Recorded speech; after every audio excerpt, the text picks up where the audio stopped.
quel est le vocabulaire approprié que vous souhaiteriez adresser au corps arbitral pour qu'on puisse avoir une fin de saison vraiment saine? Oui, pour ne pas qu'on vive ce qu'on a vécu l'année dernière avec le territoire Africa Sport d'Abidjan ISCA. Mais maintenant qu'on est dans la dernière ligne droite, chacun va commencer à parler de l'arbitrage. Mais dites-vous que si dans un système, il y a des corrompus, c'est qu'il y a des corrupteurs. Et c'est les mêmes personnes qui sont en train de choses. Donc moi, ce que j'ai dit à Kalou, et c'est que je ne veux pas, si nous arrivons à avoir plus de moyens, de conserver un peu plus longtemps nos bons joueurs. Parce que si vous regardez bien, dès qu'un joueur 18, 19 ans émerge, immédiatement, il part. Donc, c'est un peu dur à dire. Ne reste au pays que ceux qui ne sont pas capables d'aller à l'extérieur. C'est des pays qui, en général, ont des ligues très fortes, avec des clubs locaux très forts. Prenez l'Égypte, vous prenez Al-Ahly, vous prenez Zamalek. C'est des clubs qui, chaque week-end, font 50 000 spectateurs dans leur stade. Chaque week-end. C'est des clubs qui sont des véritables puissances économiques et financières dans leur pays. Je viens au Maroc, si vous prenez un match phare contre WAC, stade de 80 000 places, le stade est plein. Et ils font le plein chaque week-end. Président, nous sommes au Maroc pour la Coupe d'Afrique des Nations des cadets. Et on n'oublie pas que bientôt, dans 6 mois, nous reviendrons ici au Maroc Inch'Allah. Pour la Coupe d'Afrique des Nations des seniors. Vous êtes, pour ne pas dire nous sommes, les champions d'Afrique. Donc équipe à abattre. Comment sentez-vous ce rendez-vous venir? Je veux encore le répéter avec ce terme que j'aime bien. N'avez-vous pas d'appréhension concernant cette Coupe d'Afrique des Nations des seniors? Président, le mois dernier, vous n'avez pas réussi à décrocher un siège donc, au sein d'une commission de la FIFA. Qu'est-ce qui a manqué véritablement au candidat Idriss Yassine Diallo? Il m'a manqué de voix. Donc, bon, je pense que... On vous attendait sur le podium des vainqueurs à cette élection. Au regard de tout ce qui s'est dit dans les coulisses, dans le couloir, vous êtes ressorti déçu? Président, les Ivoiriens s'apprêtaient à revivre donc cette ambiance de la CAN avec justement la catégorie inférieure, les U20. Malheureusement, la compétition a été retirée donc à la Côte d'Ivoire.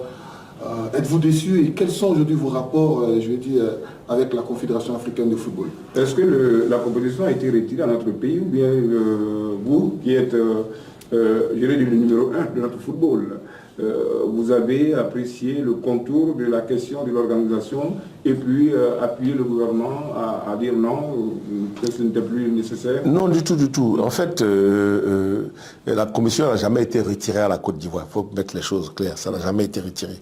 La Côte d'Ivoire avait...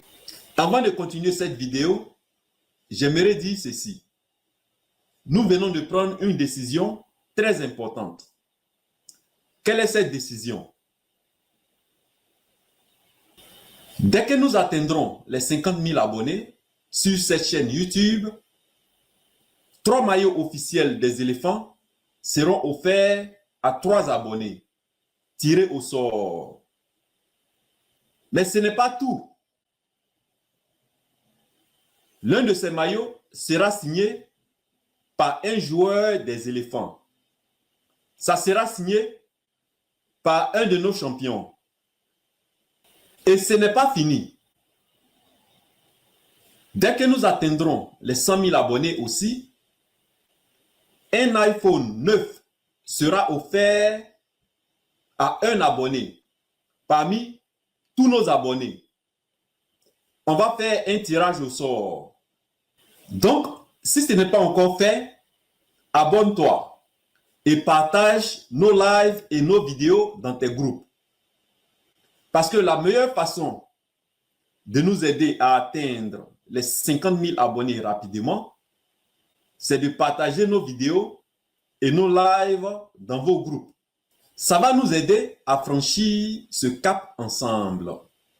Donc, nous disons merci à tous ceux qui prennent leur temps pour s'abonner et partager nos vidéos dans leur groupe.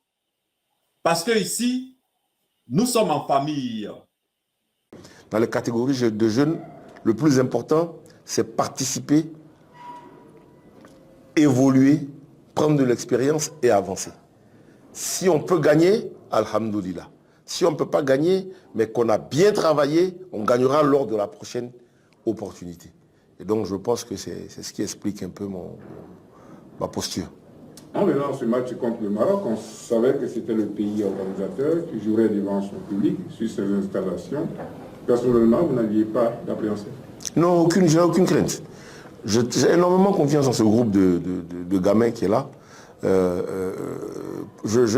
J'aime à le répéter. Ce groupe, à l'origine, ce n'est pas celui qui était là. Ceux qui devaient être titulaires, ceux qui devaient être présents, à l'examen du poignet, il y a beaucoup qui ont été éliminés.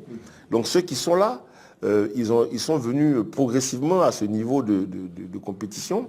Donc ils ont eu une montée en compétence sur ces quelques jours. C'est la preuve qu'on a un réservoir, un vivier de joueurs de qualité. Et surtout que les techniciens aussi, Basriki, son adjoint, le directeur de la formation qui les a appuyés, ils ont fait un travail. Quand vous regardez l'équipe jouer collectivement, c'est un régal. Ils jouent bien collectivement, ils se créent des occasions. Une équipe qui se crée des occasions, c'est que... Mais non, pour moi, je considère honnêtement que j'avais aucune crainte. Je respecte le Maroc, je dis toujours, c'est le pays organisateur, ils ont de bons joueurs, mais prenez les données du match. Si vous prenez les données, possession de balle, je pense qu'on a été meilleur qu'eux, occasion de but, on a été meilleur qu'eux, voilà, notre groupe a été plus solide. Après, malheureusement, on n'a pas été concret.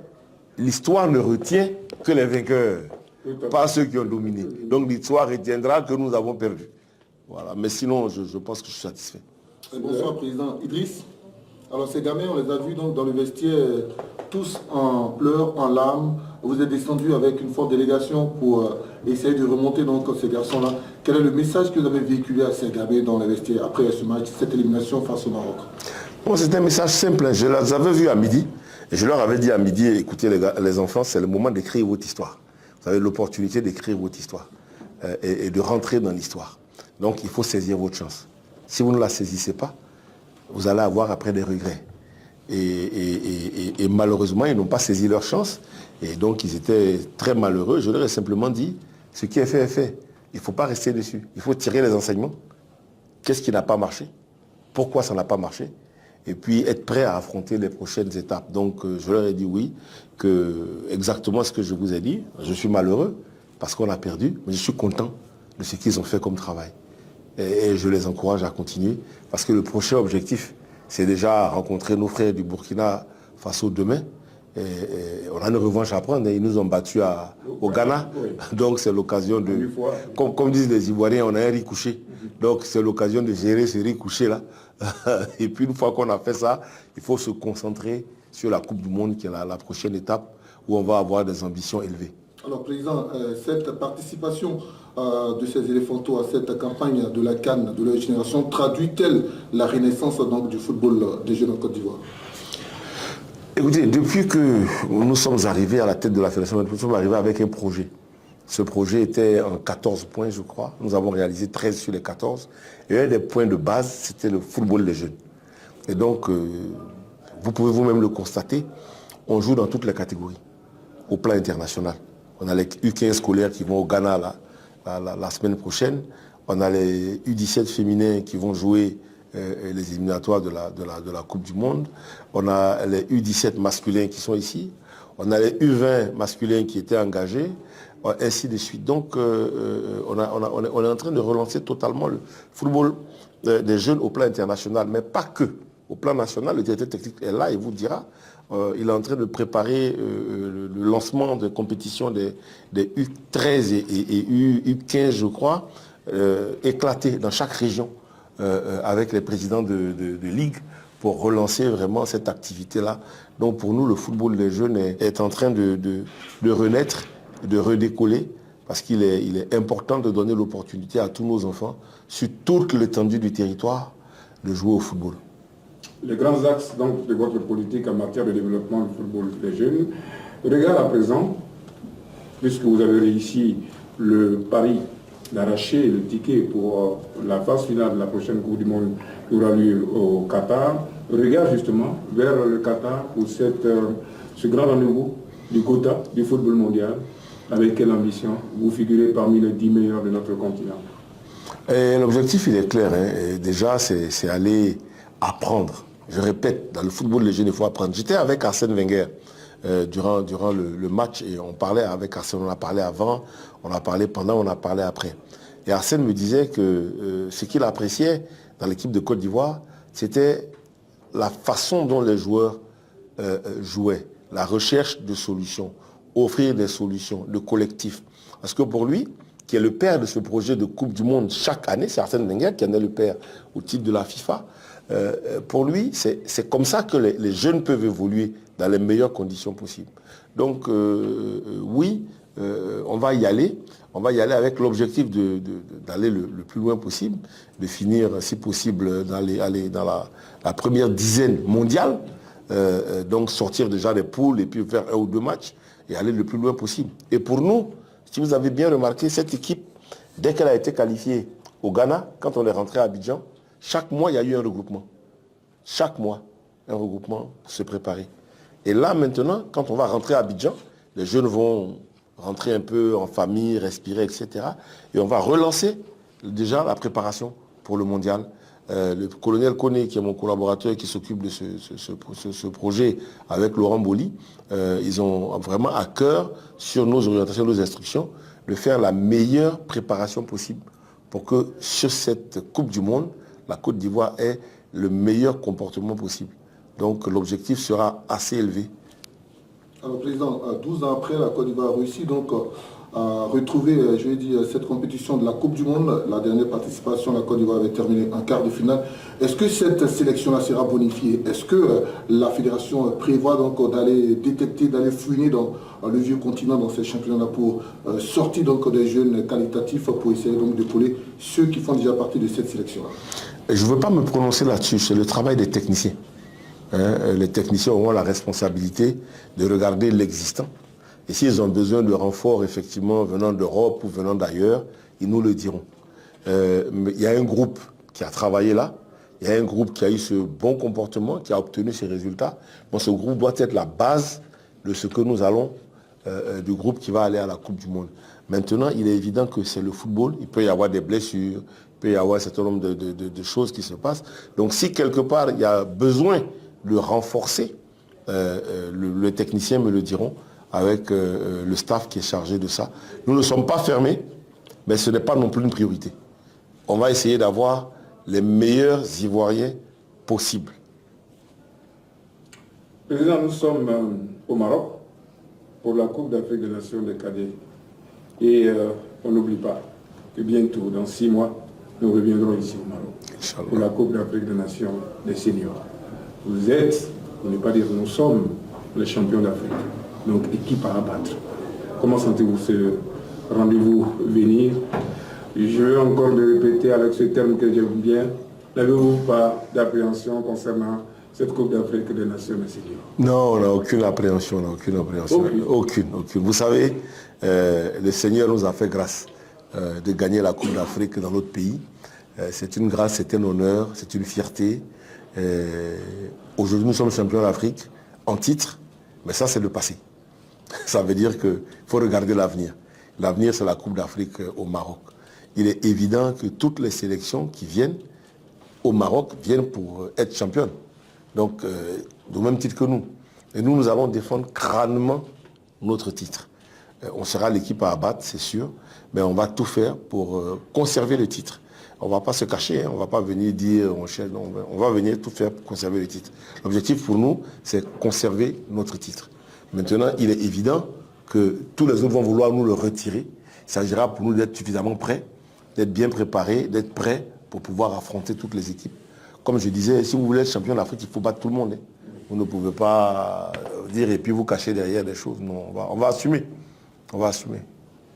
Gagner ce trophée et apporter encore du baume au cœur des Ivoiriens. Ils restent naturellement à l'écoute de leur équipe nationale. Alors, Président, le mois dernier, vous n'avez pas réussi à décrocher un siège donc, au sein d'une commission de la FIFA. Qu'est-ce qui a manqué véritablement au candidat Idriss Yacine Diallo? Je ne saurais vous dire, il faut demander à ceux qui ont voté. Il m'a manqué des voix. Donc, bon, je pense que les électeurs ont préféré d'autres nations, d'autres représentants d'autres nations, qui ne sont pas les représentants de nations de notre pays. Ils ont choisi des nations qu'ils pensaient être les meilleures pour nous représenter au niveau du monde. Donc j'avoue que moi je respecte le choix des électeurs, hein. On ne fait pas de commentaires, la vie continue. Vous êtes parti avec des arguments, on vous attendait sur le podium des vainqueurs à cette élection. Au regard de tout ce qui s'est dit dans les coulisses, dans le couloir, vous êtes ressorti déçu? Ah non, non, du tout. Je ne suis jamais déçu, moi. Pas vous savez, l'environnement qui a prévalu. Non, non, vous savez, moi, je suis un croyant. Moi, je suis un croyant. Moi, je considère que depuis que Dieu m'a permis de venir au monde, dans ma famille, entre mon père Diallo Timoko, ma mère Tebaï Emily, depuis qu'il m'a permis de venir au monde, Dieu m'a tracé un chemin d'élu. Moi, je suis un élu de Dieu. Tout ce que j'ai pu réaliser dans ma vie, dans ma carrière, je n'ai aucun autre mérite que la volonté du Seigneur. Donc, ce que Dieu m'a donné, je le remercie. Si aujourd'hui il ne m'a pas donné la FIFA, je ne vais pas remettre en cause, je dirais, les grâces qu'il m'a données. Non. Je suis allé me battre, ça n'a pas marché. Les autres ont été peut-être meilleurs que moi, les autres ont eu peut-être plus de soutien que moi, les autres ont eu peut-être. Mais la conclusion, c'est que je n'ai pas été élu. Pourquoi vous voulez que je reste sur ça? D'ailleurs, dès que j'ai fini, je suis allé faire ma Umrah. Je suis allé prier, et j'ai remercié Dieu, et puis voilà, et la vie continue. Oui. Pour moi, vraiment, je n'ai absolument aucun regret. Tout ce que vous faites dans la vie, que Dieu vous permet de faire, c'est une grâce. Et il y a combien d'Ivoiriens qui ont l'opportunité d'être président de la fédération à la date d'aujourd'hui? Je suis le seul. Il y a combien d'Ivoiriens qui, en tant que président, ont gagné une canne à la maison? Je suis le seul. Il y a combien d'Ivoiriens qui ont permis à leur équipe nationale, des U17, de venir se qualifier pour la Coupe du Monde? Je suis le seul. Pourquoi tout ça, quand j'ai ça, je vais être content? Et le jour où je ne gagne pas une élection, je vais me plaindre. C'est que je ne suis pas reconnaissant. Ce n'est pas dans mon éducation. Ce qui est fait et passe à autre chose. Président, les Ivoiriens s'apprêtaient à revivre donc cette ambiance de la CAN avec justement la catégorie inférieure, les U20. Malheureusement, la compétition a été retirée donc à la Côte d'Ivoire. Êtes-vous déçu et quels sont aujourd'hui vos rapports, avec la Confédération africaine de football? Est-ce que la compétition a été retirée à notre pays ou bien vous, qui êtes le numéro 1 de notre football, vous avez apprécié le contour de la question de l'organisation et puis appuyé le gouvernement à dire non, que ce n'était plus nécessaire? Non, du tout, du tout. En fait, la commission n'a jamais été retirée à la Côte d'Ivoire. Il faut mettre les choses claires, ça n'a jamais été retiré. La Côte d'Ivoire avait effectivement été désignée pour la compétition et donc notre gouvernement, à travers monsieur le ministre des Sports, nous a fait savoir qu'aujourd'hui, le gouvernement n'avait plus la possibilité d'organiser cette compétition. Donc la Côte d'Ivoire a fait un courrier officiel, et le ministre nous a fait un courrier officiel que nous avons transmis à la CAF pour le retrait de la Côte d'Ivoire. Donc c'est une décision souveraine de notre pays de ne pas organiser cette compétition. Il n'y a pas eu de retrait. C'est la volonté de la Côte d'Ivoire de ne pas organiser la compétition. Jean-Sylvain, donc quels sont vos rapports aujourd'hui au lendemain de cette décision avec le premier responsable du foot africain, le docteur Patrice Motsepe? Mais ils sont excellents. On est un pays qui a offert la plus belle des CAN, je dirais, à l'Afrique et au monde. Et cette plus belle des CAN a permis donc à la Confédération africaine de football de redorer son blason au plan international. Si vous regardez les statistiques, notre Coupe d'Afrique a été aussi, sinon plus suivie que l'Euro. Je ne parle même pas de l'AFC, de la Coupe de l'AFC. Donc on a permis à l'Afrique aujourd'hui de se repositionner au plan mondial, à tel point que nos parents marocains chez qui on est aujourd'hui veulent faire mieux que la Côte d'Ivoire. Donc ça veut dire qu'on a mis l'échelon, on a mis à un niveau, voilà. Et donc là, le président Motsepe est très content de la Côte d'Ivoire, il est très heureux. Maintenant qu'on dise qu'on ne peut pas organiser la compétition à la date d'aujourd'hui, ça ne veut pas dire que nous sommes des ennemis ou des adversaires. Ça veut simplement dire qu'on ne peut pas l'organiser parce qu'on a des contraintes d'ordre national. À partir de là, la vie continue.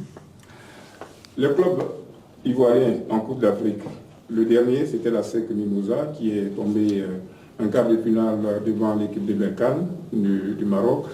Alors, les représentants de la Côte d'Ivoire n'ont pas pu franchir donc, cette étape des quarts de finale. Auparavant, on a vu l'équipe de San Pedro, celle du stade d'Abidjan et celle du Racing freinées à mi-chemin. Est-ce que vous pensez que les clubs n'ont pas foncé jusque-là, vous espériez? Déjà, je voudrais féliciter la SEC Mimosa, parce que grâce à la SEC, depuis 2 ans, on a 4 représentants, grâce au rang de la SEC. Donc je voulais féliciter la SEC Mimosa pour ça. C'est une très bonne chose. Ensuite, nous, au plan national, on a mis tous les moyens qu'il faut pour que notre ligue professionnelle organise une compétition de qualité. Après, il s'agit pour les clubs de travailler dans cette compétition, d'être au niveau pour aller affronter l'Afrique derrière. Mais il faut reconnaître que malgré le fait que notre compétition nationale a connu une évolution en termes de niveau, en termes de performance, il faut reconnaître qu'on a un problème. On a quand même planché de verre qu'on n'arrive pas à franchir. Regardez même le Chad. Le Chad, c'est les équipes, c'est les meilleurs joueurs locaux, mais ils sont incapables de sortir de leur zone de confort. On est allé perdre lamentablement contre le Burkina au Mali, après avoir gagné à l'aller. Donc ça veut donc dire quelque part que soit nos joueurs qui restent au plan local n'ont pas le niveau pour franchir les paliers, soit peut-être nos clubs n'ont pas la capacité de se dépasser. Après, il faut vous rendre compte que quand vous regardez à partir des demi-finales, c'est les mêmes pays qui sont là. Hein. Regardez, depuis un moment, hein, c'est Égypte, Maroc, un peu Algérie, Afrique du Sud et Tunisie. C'est les mêmes pays. De temps en temps, il y a une incursion des Tanzaniens avec Yanga ou je ne sais pas quoi, ou des Congolais, mais là encore, TP Mazembe, c'est plus du tout ça. Voilà, c'est un peu les mêmes pays.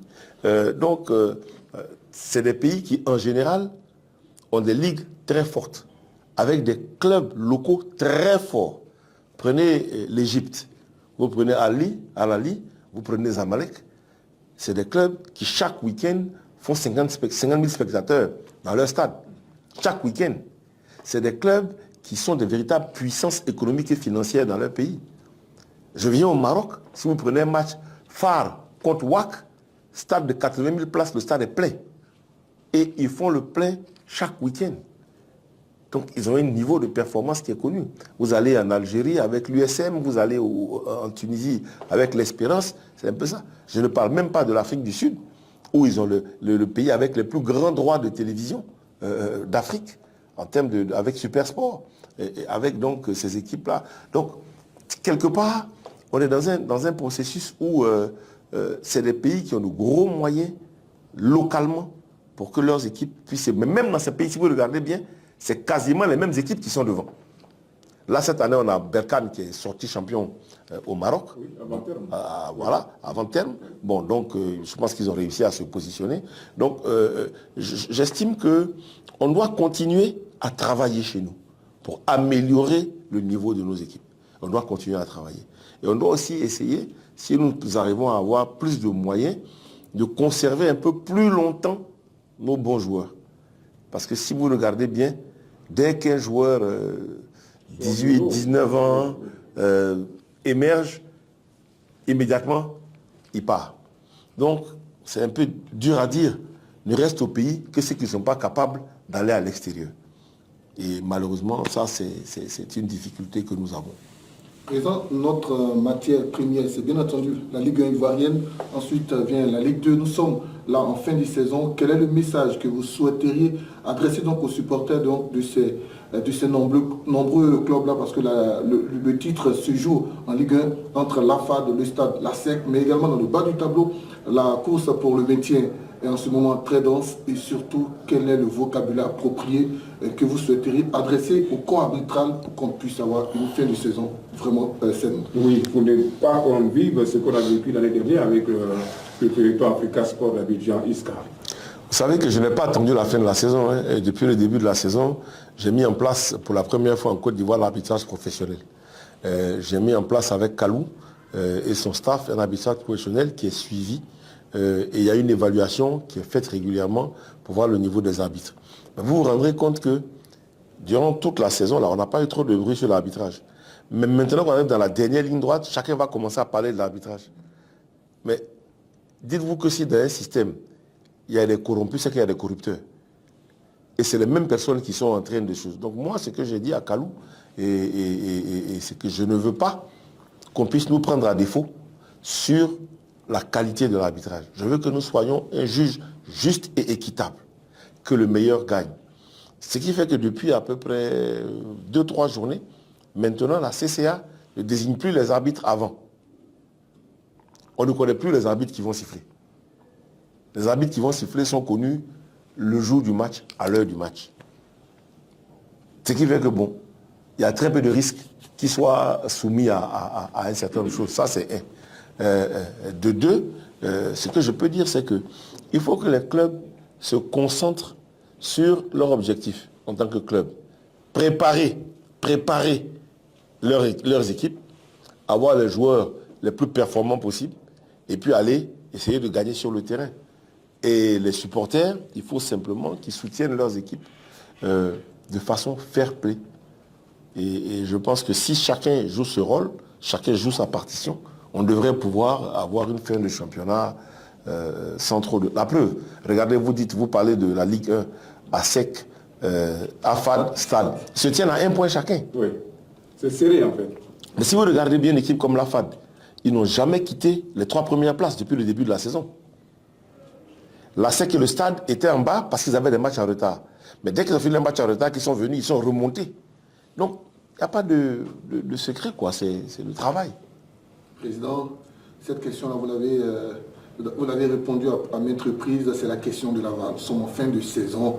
Finalement, on n'a pas cette VAR-là qui est censée régler certains litiges, vraiment nous donner des matchs irréprochables. Où on en est avec la question de la VAR? Alors déjà, là, je vous arrête. Il y a la VAR en Europe, mais il y a des polémiques sur chaque site des matchs de la VAR. Donc la VAR, ce n'est pas la panacée. Dernièrement même, allez, vous allez voir. Donc, il ne faut pas qu'on fasse croire que quand il y a la VAR, c'est fini. Donc déjà, on met la chose dans le contexte. Voilà. Maintenant, la VAR est un outil important pour améliorer, je dirais, la qualité et le suivi des rencontres de football. Donc si vous avez bien suivi mes propos, depuis le mois de décembre, je vous ai dit qu'on est en train de travailler à une période expérimentale. Et cette période expérimentale, on va la mettre en œuvre cette année, avec l'objectif que la VAR soit opérationnelle à 100% la saison prochaine. Je l'ai dit et je n'ai pas changé. Donc la VAR a franchi toutes les étapes. Et la semaine dernière, on a la dernière inspection de la FIFA qui est passée pour s'assurer que tout est en place. Et aujourd'hui, on a répondu à 99% des prérequis. Il reste juste un prérequis qu'ils vont faire normalement d'ici la fin, d'ici une semaine, 15 jours. Et si c'est réalisé, on pourra, pour certains matchs de la saison, commencer déjà la phase expérimentale sur le terrain. Voilà. On a fait la phase expérimentale déjà avec les arbitres, avec la CAF, avec la FIFA. Donc, c'est un réglage qui est en train d'être fait. Et on n'est plus très loin. Et en tout cas, je pense que d'ici la fin de la saison, on aura quelques matchs qui vont être suivis avec la VAR pour être plus performant l'année prochaine. D'ailleurs, avec la collaboration de la RTI, hein, parce qu'on le fait avec vous, hein, avec vos équipes. Hein, donc, le CAR VAR est là-bas, les techniciens VAR ont été formés, etc. Donc, ça avance bien. Mais c'est quelque chose qui nécessite un processus long. Président, on va terminer cet entretien en nous intéressant à l'encadrement de nos sélections. En sélection nationale des cadets, on a vu le rôle joué par la direction technique nationale qui était appelée ici sur place. Et puis l'encadrement au niveau des autres équipes, les juniors, les seniors. Telles que les choses se présentent, vous avez personnellement foi en ceux qui ont en charge de l'encadrement de ces équipes pour vous accompagner à atteindre des objectifs visés. Voilà, vous pensez que ça mérite quelque part d'être renforcé? D'abord, moi, je n'ai foi qu'en Dieu. Je n'ai pas foi aux hommes. Déjà, c'est la première des choses. Par contre, j'ai confiance en mes collaborateurs. Je vous assure, si je n'ai pas confiance en un collaborateur, je ne le garde pas. Moi, je ne triche pas. Si mon collaborateur, je pense qu'il n'est pas capable de faire le travail, je lui dis, mon frère, tu n'es pas capable, selon moi, on se sépare sans histoire. Donc, que ce soit l'équipe A, que ce soit l'équipe des U20, l'équipe des U17, tous les collaborateurs qui ont été choisis ont ma confiance. Maintenant, l'équipe A, vous avez un technicien qui est champion d'Afrique en titre. D'accord? C'est concret. Qui, grâce à son travail, a donné le bonheur que vous avez tous connu. Même si on dit qu'on est ingrat, il ne faut pas qu'on oublie vite. hein, il a fait ce qu'il avait fait. On est tous fiers aujourd'hui, on a le torse bombé. Quand on passe, on est ivoirien, on est champion d'Afrique. Faye, il y est pour quelque chose, avec son staff. Et pour l'instant, si vous regardez la poule éliminatoire de la Coupe du Monde, mais on est premier de la poule avec 5 victoires et un match nul, si je ne me trompe pas. 15 points, c'est ça? Ou 16 points. 16 points. 0 but encaissé. Qu'est-ce que vous voulez qu'on dise? Il fait son travail correctement. Après, on a eu les accidents qu'on a eu pendant la CAN, les éliminatoires de la CAN, mais ça, c'est des éléments qui doivent lui permettre de travailler pour améliorer, je dirais, les performances de son équipe. Donc, il a toute notre confiance avec son staff pour aller le plus loin possible. Là, ça va se jouer comment on appelle, au Gabon, au mois de septembre. La qualification va se jouer là. Mais même là, je ne cherche pas des prétextes, mais si les choses ne se passent pas comme on le souhaite, on n'est même pas éliminé. Parce qu'on a encore 2 journées derrière. Et la Coupe du Monde 2006 nous a bien prouvé dans les éliminatoires que tant que la compétition n'est pas terminée, le Cameroun nous a battus à la maison, vous vous souvenez? Tout le monde était complètement abattu. Et moi, je me souviens quand je quittais Abidjan pour aller jouer comment on appelle, au Soudan, à l'aéroport, les gens m'ont dit, mais président, tu t'en fais quoi? On est déjà éliminé, laissez ça. On est parti, on a été qualifié. Donc moi, l'expérience que j'ai, c'est que tant qu'une compétition n'est pas terminée, on n'est pas éliminé ou on ne l'a pas gagné. Mais pour l'instant, on est dans une posture favorable. Ça, c'est pour les A. Pour les équipes de jeunes, on avait choisi un encadrement de qualité avec Zerdouk pour les U20, dans le but vraiment de faire la meilleure compétition possible. On n'a pas pu faire cette compétition, donc on va réfléchir pour voir comment on va se réorganiser. Mais on a un avantage, c'est que nos U17 qui sont là, l'année prochaine seront déjà à la base des U20. Donc il faudra bien organiser une transition pour que ces gamins-là puissent aller dans la prochaine des sélections. Pour la sélection U17, on est ici. Les objectifs qui leur ont été fixés à Bassrike et à son staff ont été atteints. Donc il n'y a pas de raison de se plaindre. Par contre, vous avez bien fait de dire, on a demandé à la direction technique de s'impliquer. Merci, Président, de nous avoir accordé cet entretien. On va l'achever en pensant à ceux qui constituent, je dirais, l'audience. C'est le public sportif. Ils écoutent le président de la Fédération ivoirienne de football aujourd'hui. Quel est le message que vous voudriez bien leur adresser concernant notre football? Déjà, c'est remercier le public sportif. Parce que, évidemment, quand on est public, on veut voir du beau football. On n'a pas forcément toujours produit du beau football. Que ce soit en A, en jeune, on n'a pas forcément produit. Mais ce qu'ils doivent savoir, c'est que notre objectif à nous, c'est depuis la base, de créer les meilleures conditions possibles en termes d'environnement, en termes d'encadrement, en termes de conditions, pour que nos jeunes grandissent dans des bonnes conditions et arrivent au plus haut niveau avec la meilleure des qualités.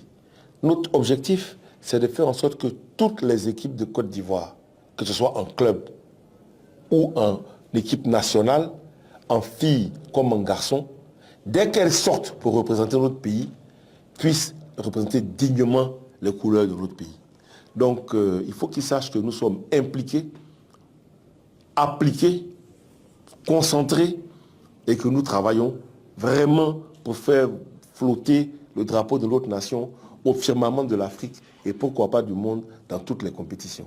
Donc, on leur demande de nous faire confiance, on leur demande de nous soutenir, on leur demande de prier pour nous parce que vous voyez que quand on a la communion de prière et de solidarité, notre pays peut faire déplacer les montagnes. On l'a prouvé lors de la CAN et je sais pouvoir compter sur eux pour nous accompagner pour les prochaines batailles.